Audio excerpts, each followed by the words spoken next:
Right again. Greetings, everyone, and thank you for joining us this evening for the first of what we hope will be many events to be held on the SU campus on disability cultures and identities as experienced and expressed through creative writing. I'm Diane Weiner, the director of Syracuse University's Disability Cultural Center, and I'm delighted to be with you this evening. After some words of thanks, I'm going to introduce Professor Stephen Casisto, who will introduce our distinguished guest, Ms. Ann Finger. Tonight's event, Disabilities as Ways of Knowing, a series of creative writing conversations featuring writer Ann Finger, is made possible through the co-curricular departmental initiatives program within the Division of Student Affairs and co-sponsorship by the Disability Cultural Center, the Renee Crown University Honors Program, the Center on Human Policy Law and Disability Studies. It's a kind of misty sound with this microphone. Should I sing? Maybe I should sing some jazz. Beth is gesturing to you. She's got an idea about. A little further. Yeah. This way? Yeah. Still can hear me? Yeah. All right, then probably here in Nebraska, probably, right? So, the Burton Blight Institute, the Department of Women's and Gender Studies, the Lesbian, Gay, Bisexual, Transgender Resource Center, the Office of Multicultural Affairs, the Slutzker Center for International Services, the Creative Writing Program, the Disability Law and Policy Program, the Disability Student Union, woohoo, DSU, the Beyond Compliance Coordinating Committee, woohoo, BCCC, the Disability Law Society, yay DLS, Verbal Blend, and the New Road Poetic Society. Very special thanks go to Riddell Roberts. Yeah, let's head for Riddell, really.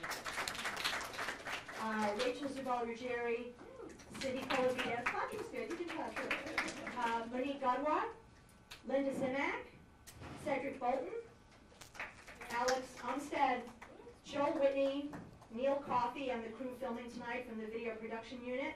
Our cart provider, Sally Mairano, who is not able to be present, but is here virtually and remotely, and by proxy. Our ASL interpreter, Michelle Pilchin.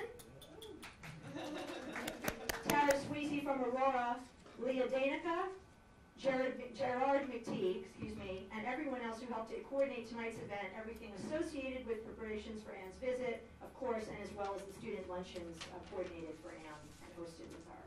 So now I have the enormous privilege of introducing my friend and colleague, Professor Stephen Casisto, who knows how to use a lavalier mic, as I do not. Steve is a graduate of Hobart College and the Writers' Workshop at the University of Iowa. He was studied as a Fulbright Scholar in Finland and currently directs the Renee Crown University Honors Program at Syracuse University, where he holds a university professorship in the Center on Human Policy Law and Disability Studies. He speaks widely on literature, diversity, disability, education, and public policy, is the author of Eavesdropping, a memoir of blindness and listening, and the acclaimed memoir Planet of the Blind, a New York Times notable book of the year. His debut collection of poems, Only Bread, Only Light, was published in 2000 by Copper Canyon Press, and we have another volume forthcoming, Letters to Borges, any minute now from Copper Canyon Press, right? Yes. Yeehaw. Recognized by the New York Times as, quote, a powerful writer with a musical ear for language and a gift for emotional candor, unquote, Steve has made numerous appearances on television and numerous other programs, including but not limited to The Oprah Winfrey Show, Dateline NBC, National Public Radio, and the BBC. And I've been waiting for this part. And here's Steve.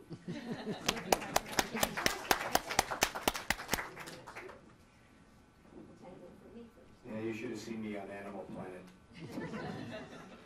Ow. Thank you, Diane.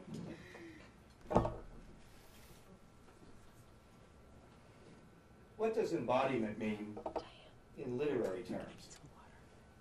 It means that Ahab and the white whale and the man named Queequeg and the one called Ishmael are all struggling to get a fiercer grip on physical form. Each has a limp or a gash in his side or a missing limb or a shiver that comes after dark. Always the turn toward embodiment comes from irony, from self-consciousness. The British actor Stephen Fry, in his wonderful memoir about being bipolar, writes, "It's not all bad. Heightened self-consciousness, apartness, an inability to join in physical shame and self-loathing. They're not all bad. Those devils have been my angels. Without them, I would never have disappeared into language, literature, the mind, laughter, and all the mad intensities that made and unmade me.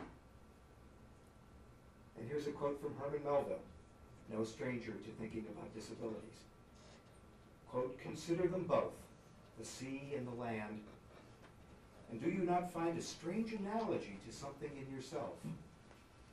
For as this appalling ocean surrounds the verdant land, so in the soul of man there lies an insular Tahiti, full of peace and joy, but encompassed by all the horrors of the half-known life.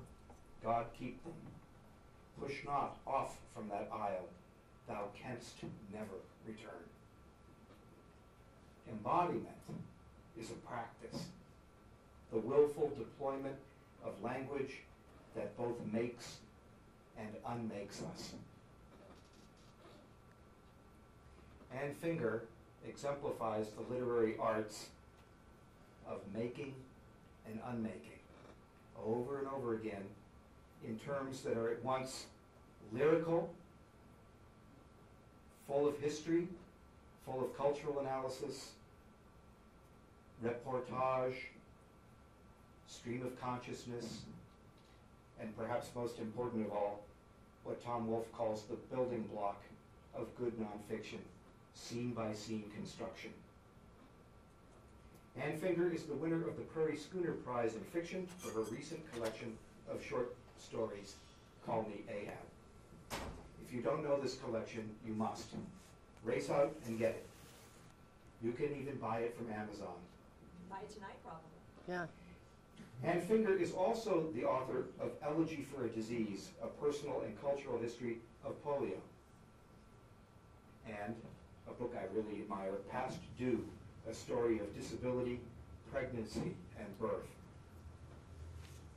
Anne has taught creative writing at Wayne State University in Detroit, and at the University of Texas at Austin, as well as workshops in the community as writer-in-residence at the Women's Building in LA, at the San Francisco Independent Living Resource Center, and in elementary, middle, and high schools. She was the president of the Society for Disability Studies and remains active in the disability rights movement. This is just a fraction of all that she does.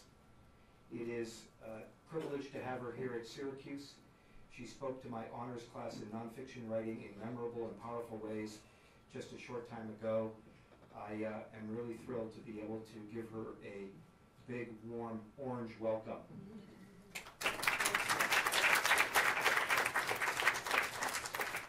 Oh, you've got one too. Yeah, but that's for the you're- recording. You So are I a- need you both are of a them. two-microphone I'm a person. two-mic girl. Yeah. Does that sound good? Okay, great. Hi, everybody, and thank you for that wonderful introduction, Steve, and thank you to everybody for coming tonight and for everybody who made this visit possible. Thank you, Steve and Diane, and many, many other people. So I'm going to read two things this evening. I'm going to read from this essay in the Seneca Review, which Steve and Ralph Severais, is that how you pronounce his name? Co-edited. And I found out a little while ago that this essay was named a notable American essay in that book that comes out every year of best essays of the year, which nobody told us about. No, we didn't even know. Right, no. And They're sneaky. I couldn't remember the dates on it, so I was Googling it, and there it was. I was quite excited to find that out. Of course, I didn't win and get my essay printed in the book, but I was still happy to be in the back of the book. So this essay is called Walking to Albasanta, and it's just to give you a little bit of background. It is about an Italian political theorist, Antonio Gramsci, who is sort of the leading theorist of Western Marxism and had a quite significant disability. And he lived from 1889 to 1937, and he spent most of his adult life in prison under Mussolini. The bodiless head of Antonio Gramsci floats on silkscreen posters. Beneath the great globe may be a few lines of text. The phrase that became his motto: pessimism of the intellect, optimism of the will. Or, we are living in the interregnum, when a great variety of morbid symptoms appear. These posters were once thumbtacked to walls and collectives in Berkeley or Boston, and now are matted and framed, hung on the walls of the tasteful but still slightly funky living rooms of these now comfortable radicals. These owners of these posters have become psychoanalysts or union organizers or artists or professors. If they are professors, they write papers which they preface with quotes from Gramsci, as ministers preface their sermons with verses from the Bible. The bourgeoisie lies in ambush in the hearts of the proletariat, or each human being is not only a synthesis of his existing relationships, but a summary of the entire past. I want to give the great mind a body, a disabled body, more than those vague allusions in asides and footnotes to his medical condition, his suffering in prison, his courage. In the introduction to one of the English editions of Gramsci's Letters from Prison, he is even described as having the appearance of being a hunchback dwarf. A footnote follows, which I think will perhaps explain the difference between being a hunchback dwarf and merely appearing to be a hunchback dwarf. But alas, it does not. At the Protestant cemetery in Rome, the caretaker, a cigarette dangling from between his lips, asks, "Inglese?" "Si, Americana," I answer. He hands me a Xerox sheet in English with letters made wavering by having been copied and recopied, the first line of which reads, "Smoking is absolutely forbidden in the cemetery." The caretaker gestures to his left and says, "Keats, Shelley." "A Gramsci?" I ask. "Ah, Gramsci." He smiles and points in the opposite direction. I walk away from the Parte Antica beneath the pyramid erected to the memory of Caius Cestius, praetor and tribune of Rome in the 1st century BC, whose heirs joined in the craze for aping the conquered and built an Egyptian pyramid right here in Rome. In that ancient meadow, the graves of 19th century foreign sculptors and poets who drowned in the Tiber are scattered in careless profusion, like the anemones, daisies, and violets that Keats was happy to hear were growing in what would be his final resting place. An angel weeps with Victorian abandon. A stone infant sleeps. I walk along the straight rows of graves in the newer part of the cemetery until I find the stout monument with the Latin words carved on it: Cinera Antonii Gramsci, the ashes of Gramsci, 1889 to 1937.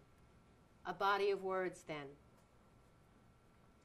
Leonardo da Vinci drew a sketch of a Vitruvian man whose body showed the perfect geometric symmetry so prized by the ancient Greeks. The drawing superimposes two positions of the figure on top of each other, one with a body in the shape of the letter T, another with arms and legs spread. Put the point of a compass in his navel and draw a perfect circle from the top of his head to the bottom of his feet. With his arms stretched out, his body makes a perfect square. God is a geometer, and the non-disabled body illustrates his first axiom. Draw a figure from the body of a hunchback dwarf, and the circle morphs into a distorted oval, the square lists to one side. God is a pregnant woman, a cripple. She is a mathematician of the queer. From Rome, I go to Sardinia, the island where Gramsci grew up. Every morning, I am woken up in the guest house in Donegala Faghedu by the clattering of bells at 7 a.m.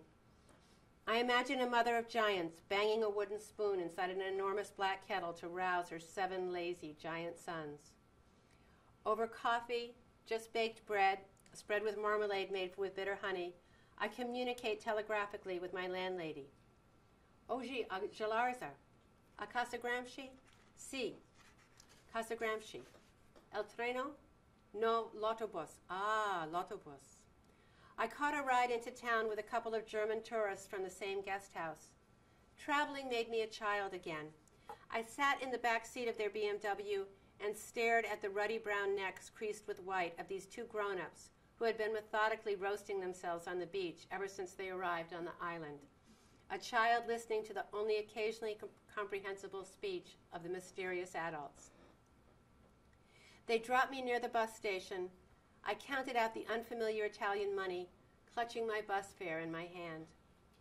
The bus drove inland, pulling off the highway to let off and take on passengers at every exit from the autostrada, the driver's arms moving in ballerina-like arcs as he maneuvered the squat bus through narrow streets. We passed a medieval stone wall on which someone had spray painted in English, "Skateboarding is not a crime." A sign indicated the exit for Galarza Abasanta, Santo Lucergiu in blue and white, with a yellow and black sign on top of that which read, "Ristorante OK Corral."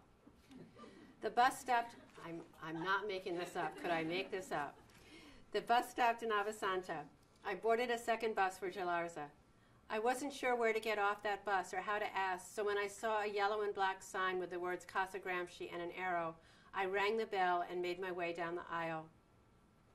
I walked in the direction of the arrows, leaning on my cane, but after a while the signs disappeared, and I asked first one passerby, then another, "Dove Casa Gramsci? Dove Casa Gramsci?" I managed to understand the directions I was given. It's straight ahead. Keep going. Keep going. It's not far. Grazie, grazie. Here I was not a sharp-tongued, smart, disabled woman. Here I was an almost speechless, sweet, crippled girl. Brava ragazza, the people in Donegala call me. A good-hearted girl. A mensch. I know how to say yes, no, please, thank you. Where is the bathroom? How much is your cheapest room? I'm an American woman. I don't speak Italian. And just in case, although I haven't had to use it yet, I am having an asthma attack. I need medical care urgently. Almost speechless. When I used to get manual muscle tests done, "Okay, now I'm going to try to push your leg down, and you try to keep me from pushing it down," the doctor says, and then writes down a number. 0 for no muscle function, 1 for a trace, 2 for weak, 3 for fair, 4 for good. The doctors would just check my legs. Then they started doing my upper body, my arms. The last time the doctor said, "Stick out your tongue." Okay, same routine, pressing against it with her finger. "Move it to the left." Okay, now don't let me push it back. I wanted to cry. Even though she told me right away, "You've got a little bit of weakness in your neck on the right side, but your tongue's fine." I could only think, I need this mouth. But here in Italy, I get along without it, almost. Siesta was beginning, and the streets were more and more deserted, the houses presenting their flat, blank faces to me. I walked and walked and walked, my left knee aching. I promised myself a Tylenol with codeine as a reward when I got to Casa Gramsci.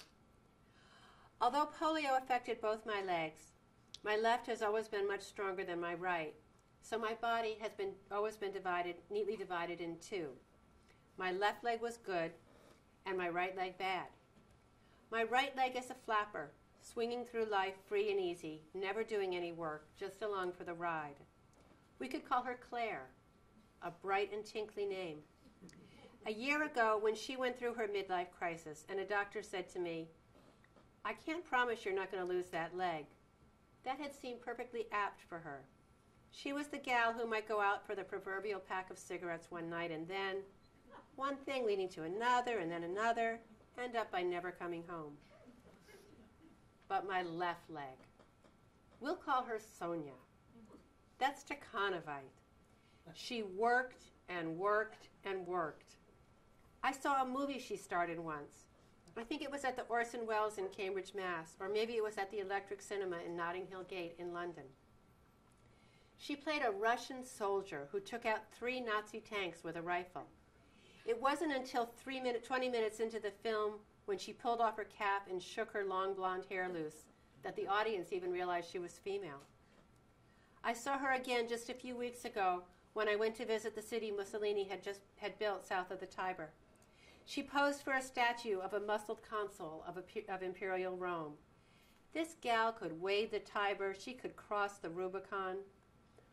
But a few months before I came to Sardinia, I'd gone to a doctor who'd been amazed at the amount of lateral movement I had in my left knee. The ideal body doesn't have any. Like a child showing off his favorite toy, he rocked my femur from side to side and said to his resident, look at all that lateral play. The next day I winced every time I stood up. The morning after that, I woke up screaming in pain. Labor's at 10, my friend Kathleen said. 11, I said. Perhaps I would have a knee replacement. Perhaps a brace would do.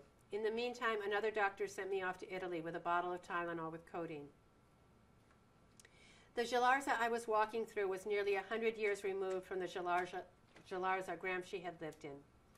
Then it would not have been so different from Tepoztlan, the town in Mexico where I spent the summer before this one. When Antonio lived here, the countryside would have been noisy with the braying of donkeys, the cluck of chickens, the plaintive cries of sheep and goats. Unspayed bitches who had given birth so often that their empty, stretched-out tits flapped obscenely against their legs must have trotted merrily along these streets. Flip-flop, tit-tat, tit-tat. But this was all wrong. I was seeing this scene through my late 20th century North American eyes, eyes which, despite my feminism, see floppy tits as obscene. The smells of shit and animals that filled me with a queasy sadness in Mexico would to him have just been the rich, fecund smells of the country. In the front room of Casa Gramsci was a blown-up print of his cell in the prison at Turi, so grainy it was a form of puntillism. An anti-Sero, teasing apart not light, but the varieties of darkness. There was a solitary guide, seeming to violate the Italian principle that every museum must be guarded by two men, one fat and one thin, a Laurel and a Hardy, an Abbott and a Costello, one of whom will look at my name and city in the visitor's book and ask, Detroit?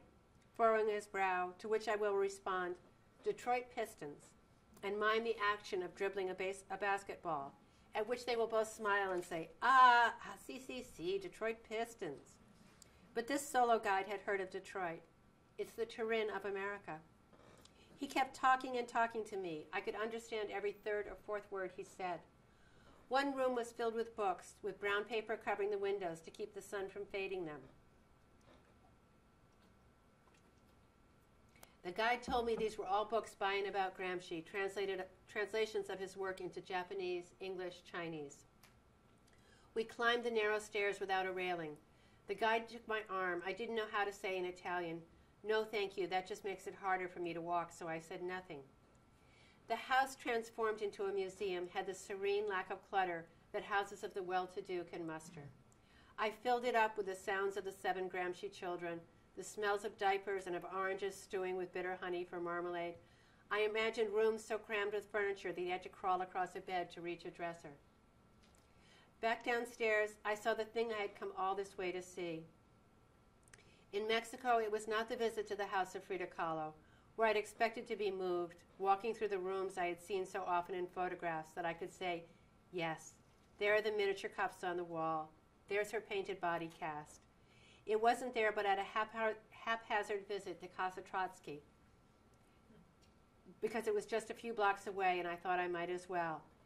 And there, it wasn't the room where Trotsky was murdered, but the sight of the shoes of his companion, Natalia Sadova, that astonished me. They sat on the floor of the half-closet in their bedroom, those shoes for feet so tiny, they seemed to have come from another species, a cousin to my gross, overfed race. Shoes for the feet of a Russian peasant who had grown up hungry, always hungry. Shoes for stunted feet, tiny blackbird shoes that had been sold and resold, mended. Shoes that had shaped themselves to her misshapen feet. Those shoes she had worn for 20, maybe 30 years. It was those shoes, heroic and pathetic, that I had come to see. Standing in front of the glassed-in display case at Casa Gramsci, I saw the bronze death mask and the cast of his dead right hand, what I had come to Sardinia, without knowing it, to see. Comrade, I wanted you to be a gaunt Donatello. I wanted the years in the fascist prison to have burned you clean of the boy revolutionary look with which you glare out at the camera in the photograph on the cover of the notebooks. You wrote in one letter from prison, "Now I have 11 teeth left, and all of them are loose," and listed the foods that made you sick. I thought your dying would have made you thin and saintly. I didn't expect you to look like a mafia don, puffy and gross, triple-chinned, to look like one of those men who had tumbled into middle age in his early 30s, slid in on thick slathers of butter and glugs of olive oil. Gramsci's body was like one of the abandoned houses I used to drive by in Detroit. I'd look at them and try to figure out what happened to make them spiral down like that, hollow-eyed, battered.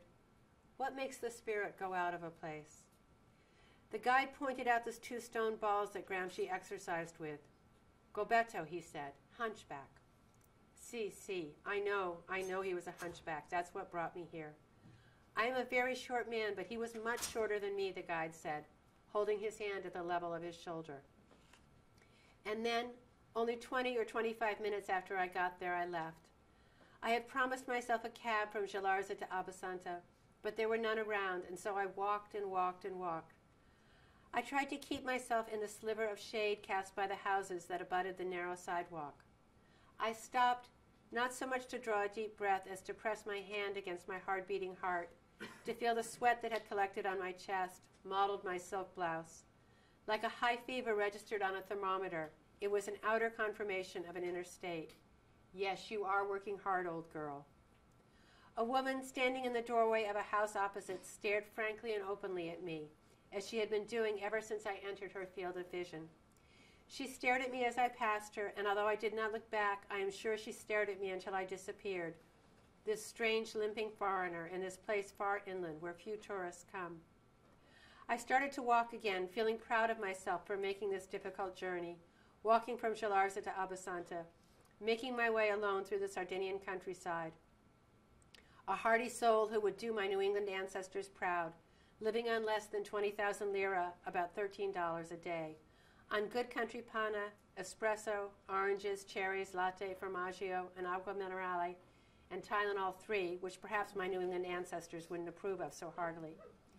Getting along without a car when even my rough and ready budget guidebook says that this is the place where you need a car. Feeling lonely, counting the days, 18, until my friend Cecilia would arrive. Feeling the sense of absorption in my own world into which the dislocation of travel thrust me. Aware of my own foolishness. Why, when I had schlepped all the way to the bus station yesterday, didn't I at least write down the times when the bus passed through Abasanta, instead of merely confirming for myself that I could get back in the late afternoon, so that now I was hurrying to the station when perhaps I didn't have to hurry, or perhaps I should have been in even more of a hurry.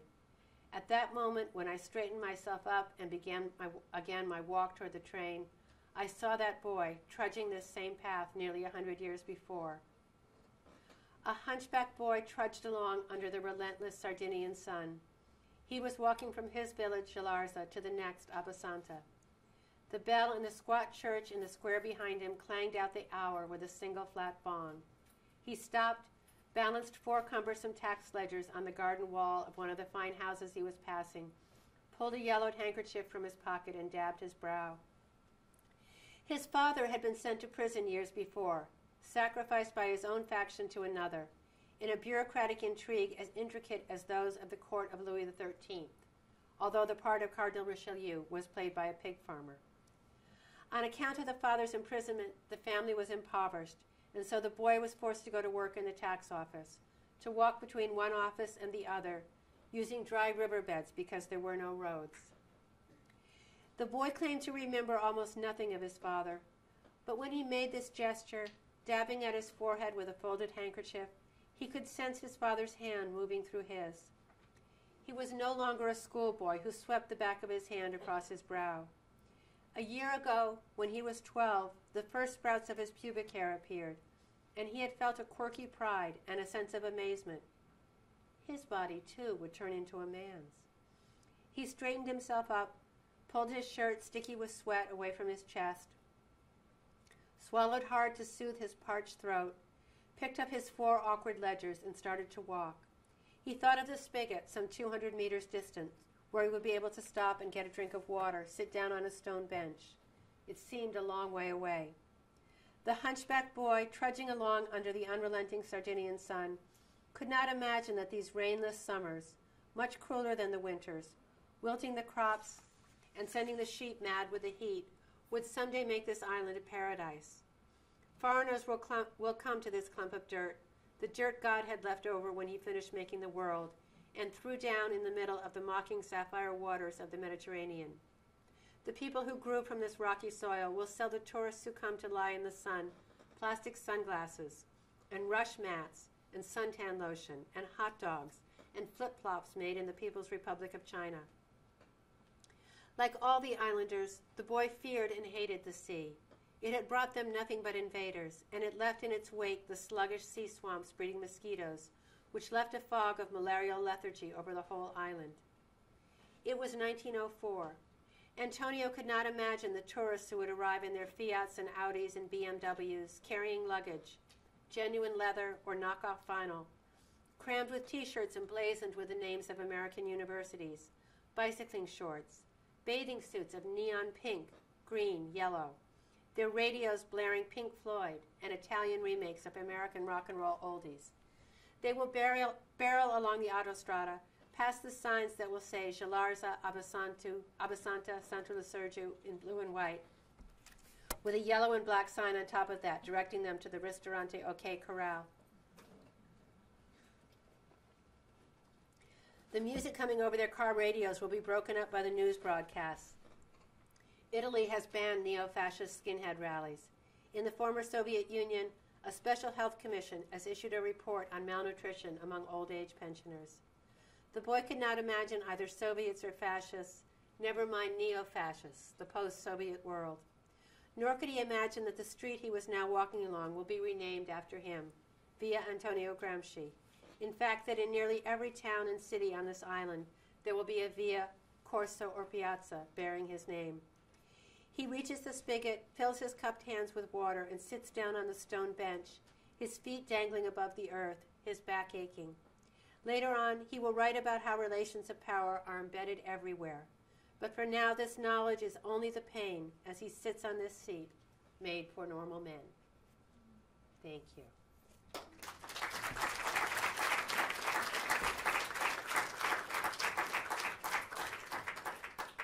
And how are we fixed for time? We're fine. Okay, I'm going to read one other story.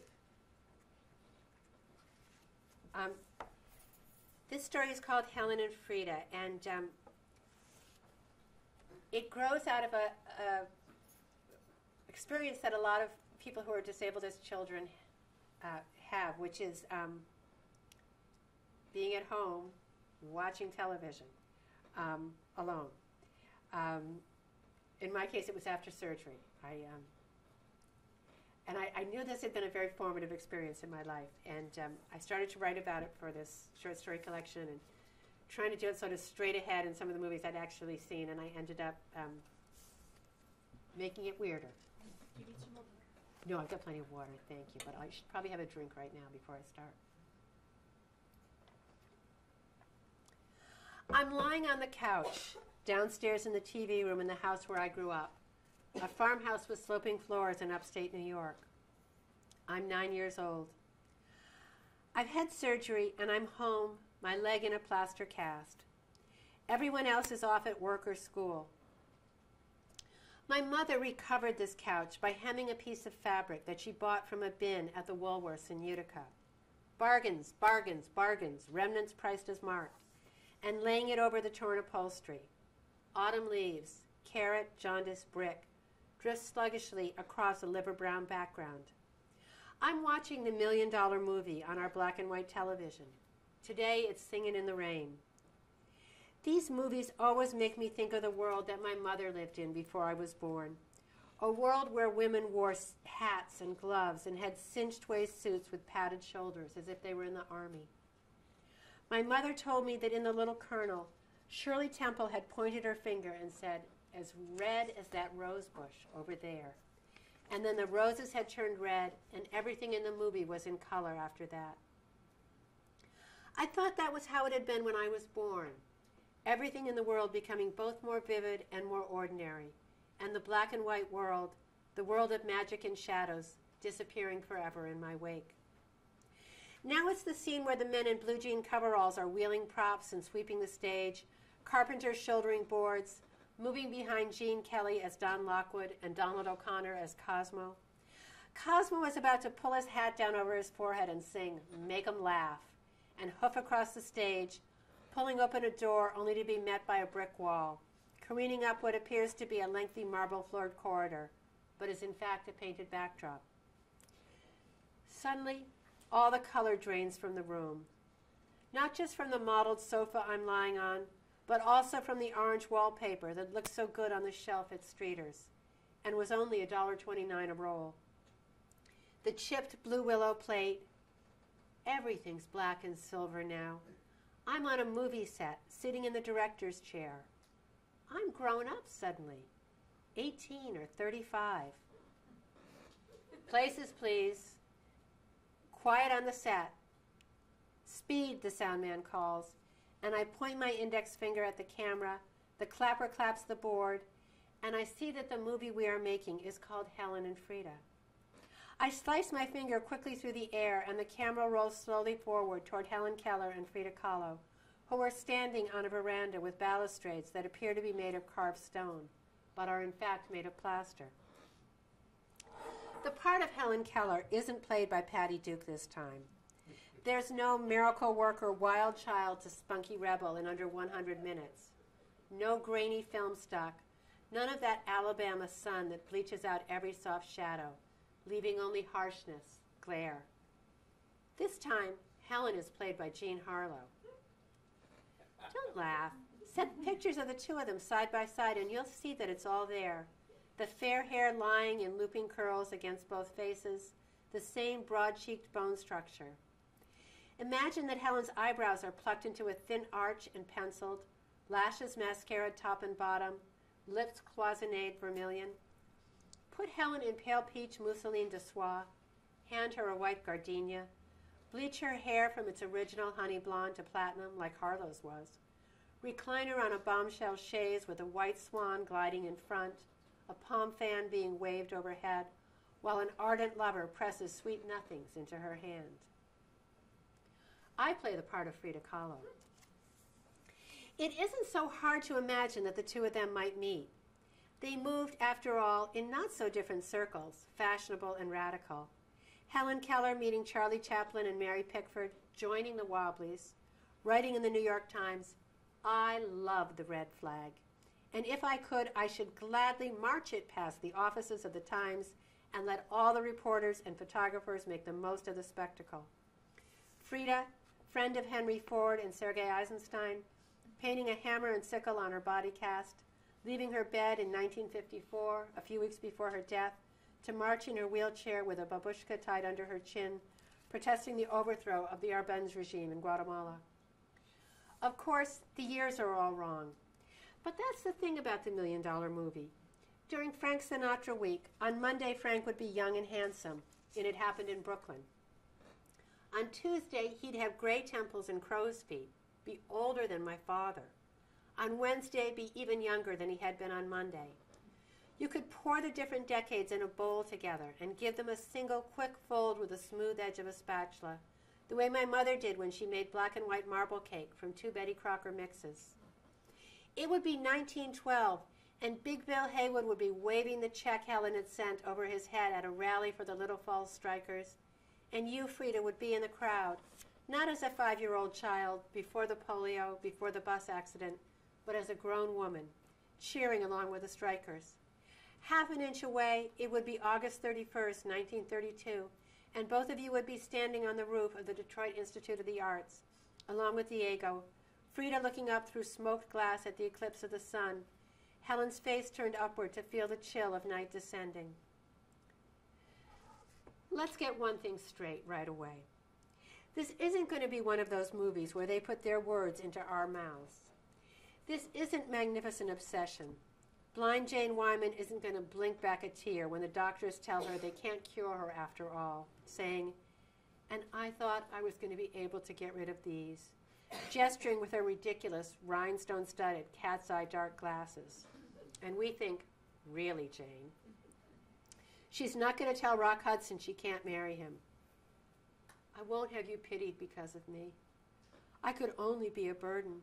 I love you too much. And then disappear until the last scene when, as she lingers on the border between death and cure, the only two acceptable states, Rock saves her life and her sight, and they live happily ever after. It's not going to be a patch of blue.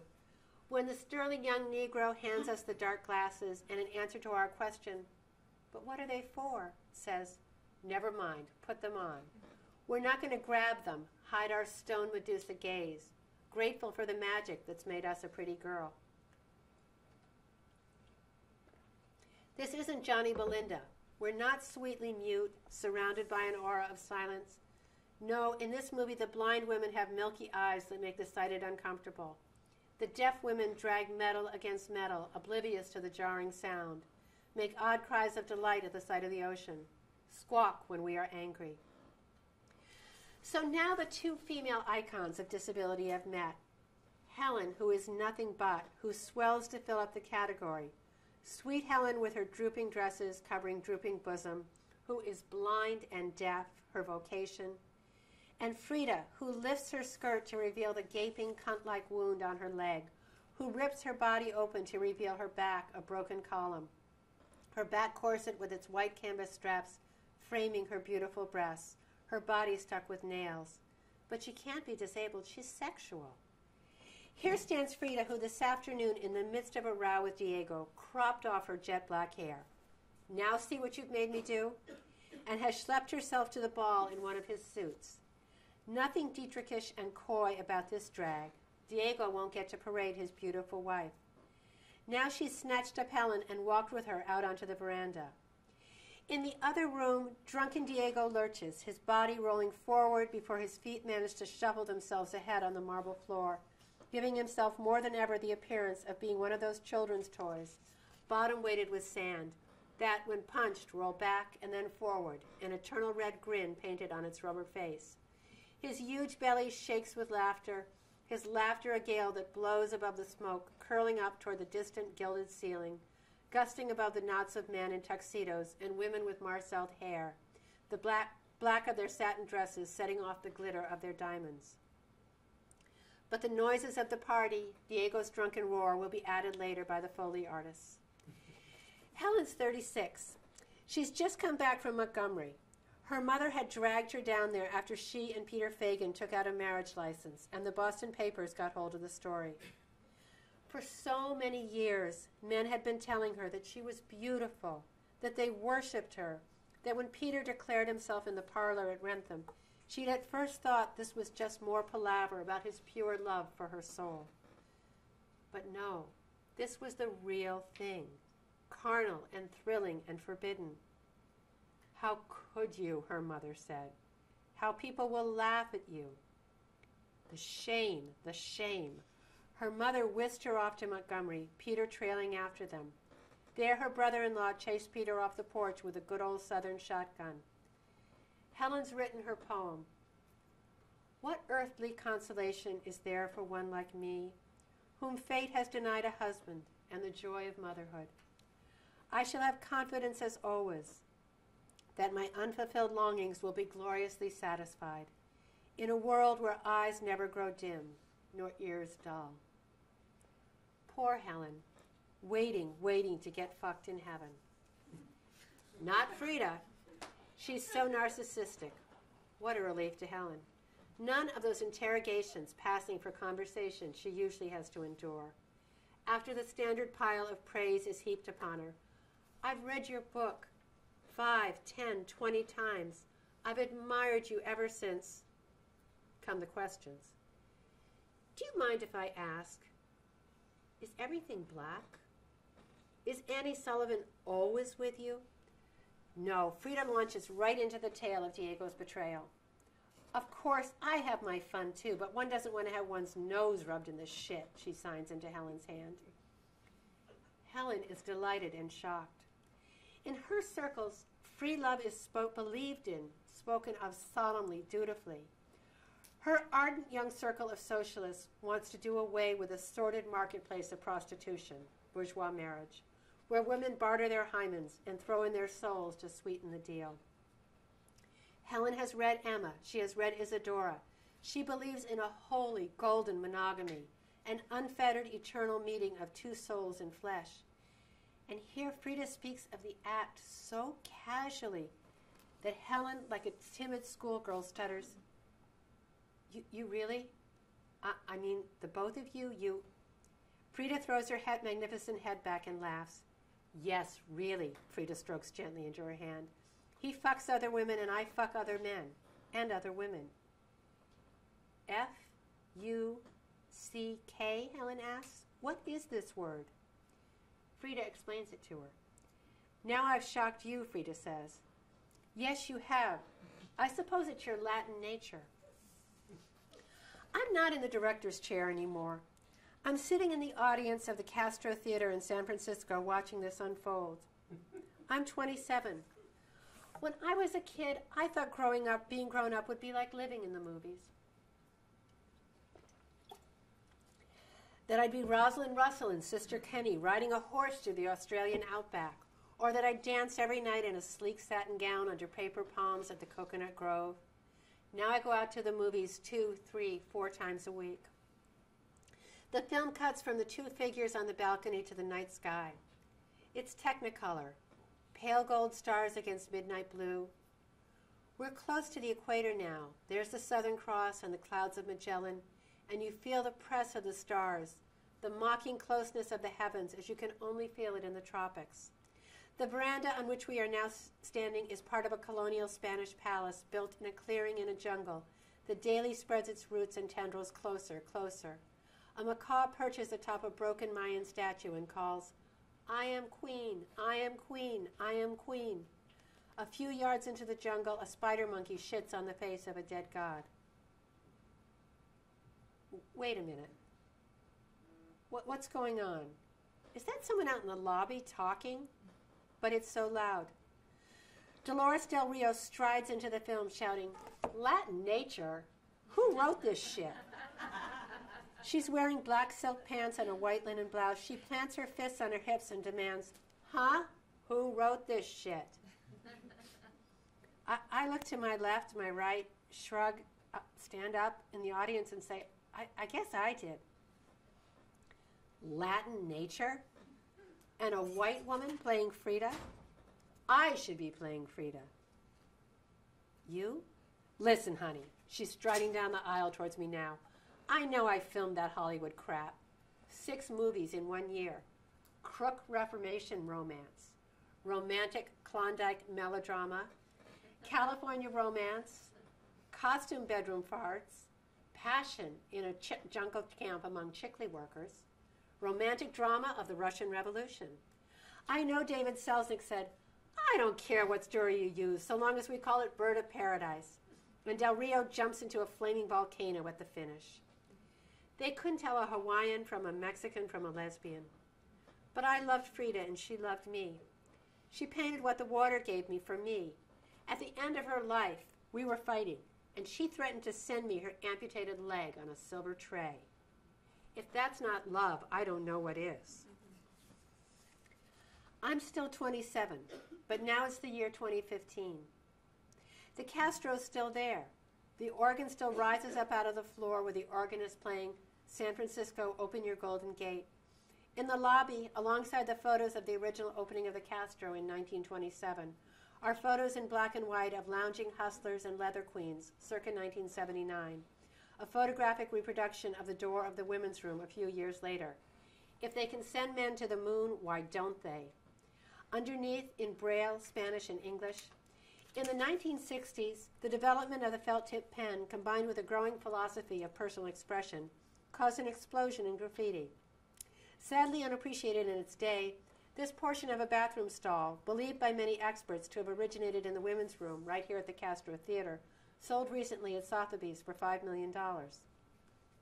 Of course, the Castro is now totally accessible, not just integrated wheelchair seating, but every film caption, an infrared listening device that interprets the action for blind people, over which now come the words, as Dolores Del Rio argues with the actress playing Frida, Helen Keller waits patiently.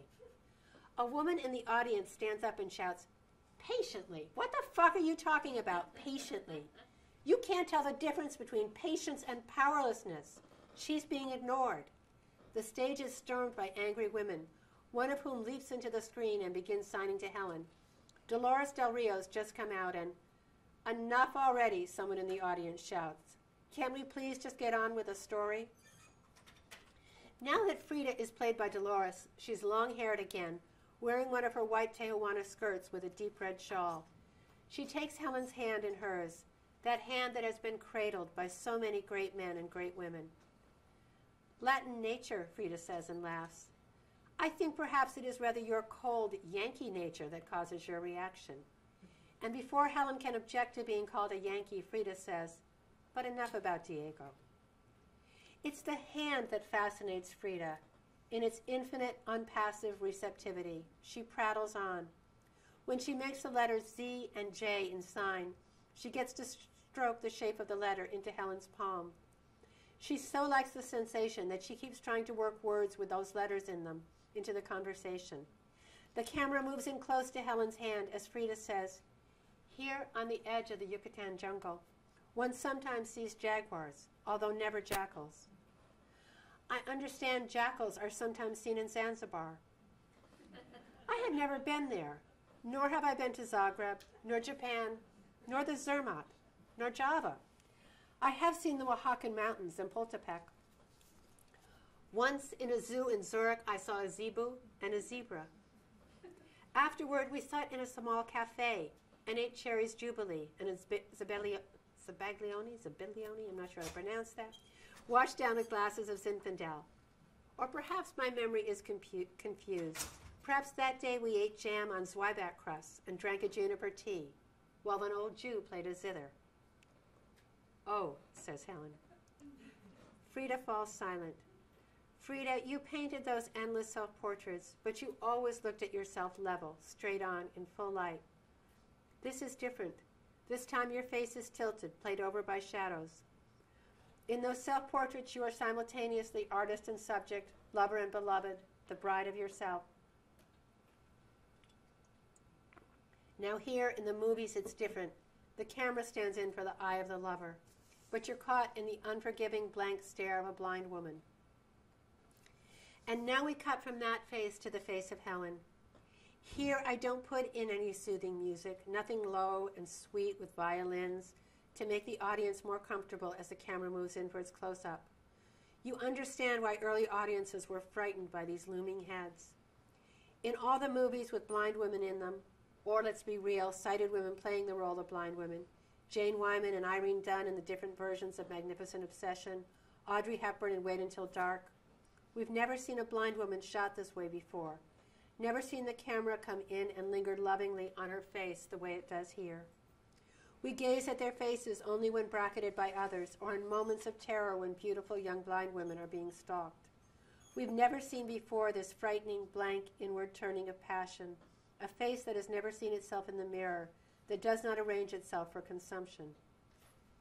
Lack equals inferiority. Try it right now. Finish reading this paragraph and then close your eyes, push the flaps of your ears shut and sit. Not just for a minute, give it 5 or 10. Not in a meditative state designed to take you out of your mind, your body, just the opposite. Feel the press of hand crossed over hand. Without any distraction, you feel your body with the same distinctness as a lover's touch makes you feel yourself. You fold into yourself, you know the rhythm of your breathing, the beating of your heart, the odd independent twitch of a muscle, now in a shoulder, now in a thigh. Your cunt in all its patient hunger. We cut back to Frida in close-up, but now Helen's fingers enter the frame, travel across that face, stroking the downy mustache above Frida's upper lip, the fleshy nose, the thick-lobed ears. Now it's Frida's turn to be shocked. Shocked at the hunger of these hands, at the almost feral sniff, at the freedom with which Helen blurs the line between knowing and needing. May I kiss you, Helen asks. Yes, Frida says. Helen's hands cupped themselves around Frida's face. I'm not at the Castro anymore. I'm back home on the fold-out sofa in the slapped-together TV room, watching grainy images flickering on the tiny screen set in the wooden console. I'm 9 years old again, used to Hayes' office kisses, two mouths with teeth clenched, lips held rigid, pressing stonily against each other. I'm not ready for the way that Helen's tongue probes into Frida's mouth, the tongue that seems to be not so much interested in giving pleasure as in finding an answer in the emptiness of her mouth. I shout, "Cut!" but the two of them keep right on. Now we see Helen's face, her wide-open eyes that stare at nothing, revealing a passion blank and insatiable, a void into which you could plunge and never, never, never touch bottom. Now she begins to make noises, animal mewlings and cries. I will the screen to turn to snow, the sound to static. I do not want to watch this, hear this. My leg is in a thick plaster cast, inside of which scars are growing like mushrooms, thick and white in the dark damp. I think that I must be a lesbian, a word I have read once in a book, because I know I am not like the women on television with their high heels and shapely calves and their firm asses swaying inside of satin dresses, waiting for a man. Nor am I like the women I know, the mothers with milky breasts. And what else can there be? I look at the screen and they are merging into each other. Frida and Helen, the dark-haired and the light, the one who will be disabled and nothing more, the other who will be everything but. I can't yet imagine a world where these two might meet, the face that does not live under the rain of its own reflection with the face that has spent its life looking in the mirror, the woman who turns her rapt face up towards others and the woman who exhibits her scars as talismans, the one who is only and the one who is everything but. I will the screen to turn to snow. Thank you.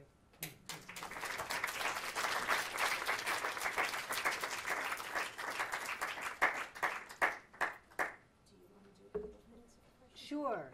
Yeah, I'd be glad to answer any questions or hear any comments from people. And do you want to, which mic is which here? It says room 100. Okay, hang on. I got to follow the little cord back here. There we go. Anyone have any questions or comments?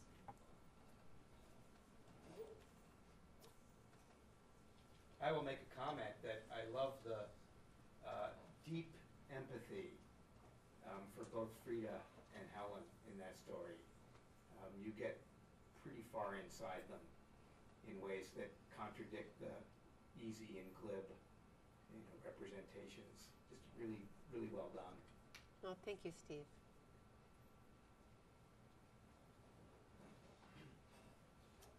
I liked your use of imagery in the throughout both stories. I'm just wondering, how has, because some of the language in your stories is more than PG rated, how has that been received as far as praise or criticism or anything like that?